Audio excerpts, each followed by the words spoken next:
મહત્વના સમાચાર બોટાદથી બોટાદ શહેર અને જિલ્લામાં સતત બીજા દિવસે પણ વરસાદ ખોડિયારનગર અને અન્ય વિસ્તારો કે જ્યાં વરસાદ પડી રહ્યો છે।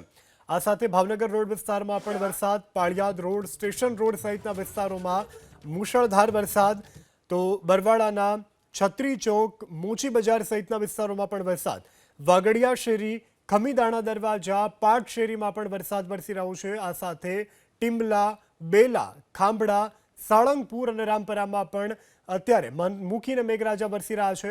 આ સાથે ખામીદાણા, કુંડળ, કાપડીયાળી અને રોજીદમાં પણ વરસાદ વહી રહ્યો છે। આ સાથે વહિયા, નાવડા અને વઢેડા ગામમાં પણ મેઘરાજા મન મૂકીને તોફાની બેટિંગ કરી રહ્યા છે।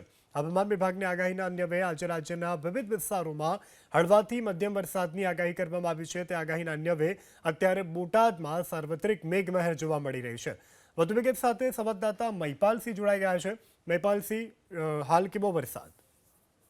ચોક્કસ છેલ્લા 4 દિવસથી બોટાદ જિલ્લામાં જે પ્રમાણે હવામાન ખાતાની આગાહી છે તે મુજબ સાર્વત્રિક બોટાદ, ગઢડા, રાણપુર અને બરોડામાં વરસાદ વરસી રહ્યો છે। ગઈકાલે પણ આ સ્થિતિ હતી તો આજે પણ બપોરના સમયે વાતાવરણમાં પલટો કાળા ડિબાંગ વાતાવરણ વચ્ચે બરવાડા અને બોટાદ વિસ્તારની અંદરમાં વરસાદી માહોલ જોવા મળ્યો છે।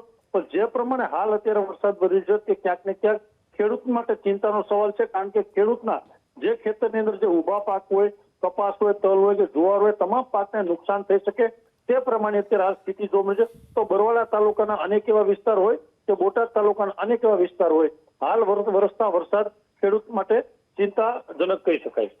જી મહિપાલ, સમગ્ર જાણકારી બદલ આભાર। તો બોટાદ શહેર અને જિલ્લામાં મેઘરાજા મન મૂકીને વરસી રહ્યા છે।